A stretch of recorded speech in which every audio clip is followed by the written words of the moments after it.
असो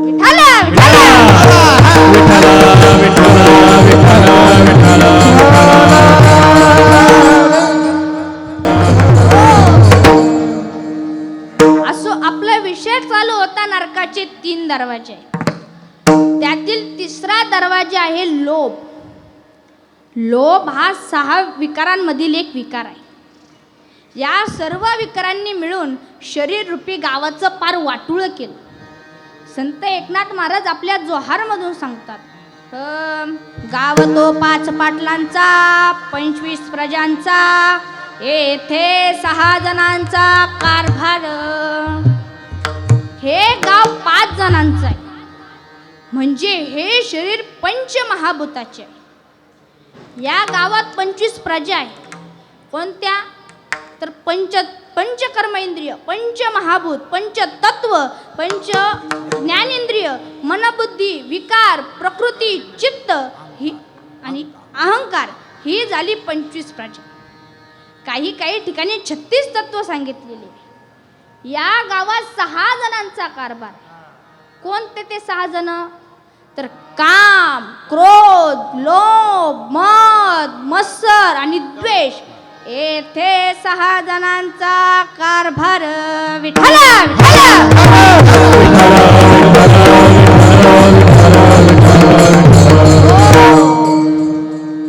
आपला विषय चालू होता नरकाचा 3रा दरवाजा आहे लोभ. सर्वांच्या परिचयाचे उदाहरण म्हणजे महाभारतातील दुर्योधनाचे उदाहरण. पांडव म्हणाले, अरे 5 गावे तरी आम्हाला दे. दुर्योधन म्हणाला, 5 गावे तर काय, सुईच्या टोकावर मावेल एवढी माती म्हणजे जमीन सुद्धा देणार नाही.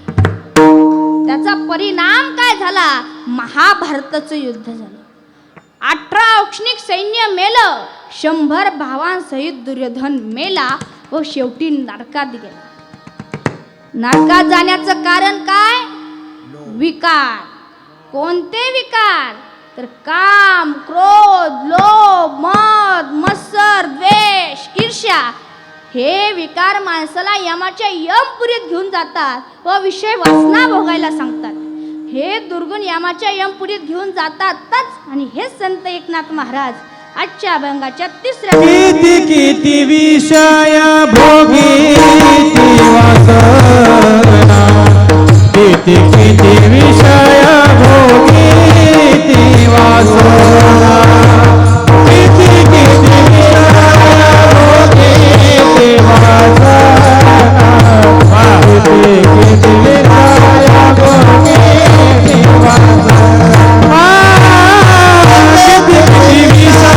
भोगी वासना. किती विषय भोगी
किती किती विषय भोगिती वासना यमाचे सदना जावयासी विठोबा रखुमा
शेलार परिवाराने एवढं मोठं या कार्यक्रमाचे आयोजन केलेले आहे ते गेलेल्या जीवाचा उद्धार करण्यासाठी केलेले आहे. या परिवाराने गेलेल्या जीवाचा उद्धार कसा करता येईल याचा विचार केलेला आहे.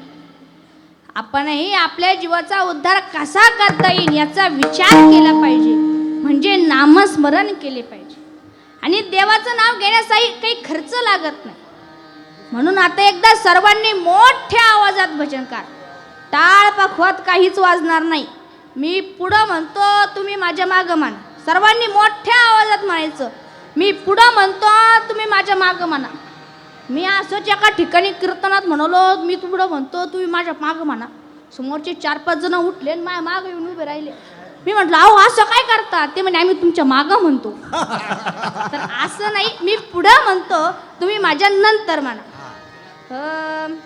श्रीराम बोला, श्रीराम बोला, श्रीराम बोला, किती मंत्र हा सोपा.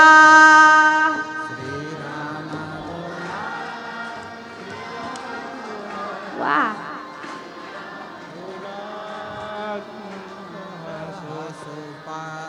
श्रीराम बोला, श्रीराम बोला, श्रीराम बोला, किती मंत्र हा सोपा.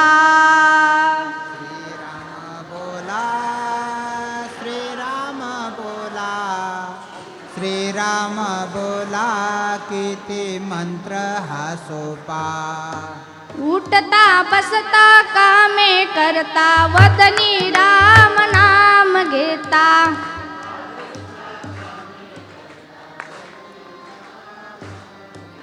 उठता बसता कामे करता वदनी राम नाम घेता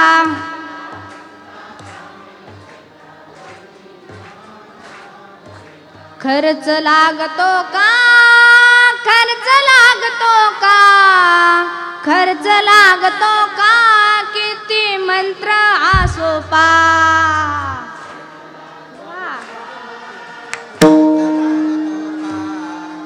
खर्च लागतो का किती मंत्र हा सोपा श्रीराम बोला श्रीराम बोला श्रीराम बोला किती मंत्र हा सोपा श्रीराम बोला श्रीराम बोला श्रीराम बोला किती मंत्र सोपा उलट्या नामे वल्ल्या करला देह तयाचा शीतळ झाला उलट्या नामे वल्ल्या करला देह तयाचा शीतळ गाजविला डंका गाजविला डंका गाजविला डंका किती मंत्र हा सोपा श्रीराम बोला श्रीराम बोला श्रीराम बोला किती मंत्र हा सोपा श्रीराम बोला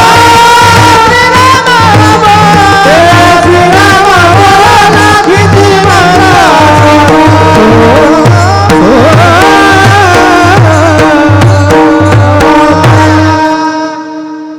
म्हणून आपलाही उद्धार कसा करता येईल याचा विचार केला पाहिजे आणि जर आपण आपला उद्धार कसा करता येईल याचा जर विचार नाही केला तर आपण यमाच्या यमपुरीत जातो आणि तिथे नरकवास भोगतो आणि हे शेवटचे एका जनार्दनी न करी विचार एका जनार्दनी न करी विचार एका जनार्दनी न करी विचार एका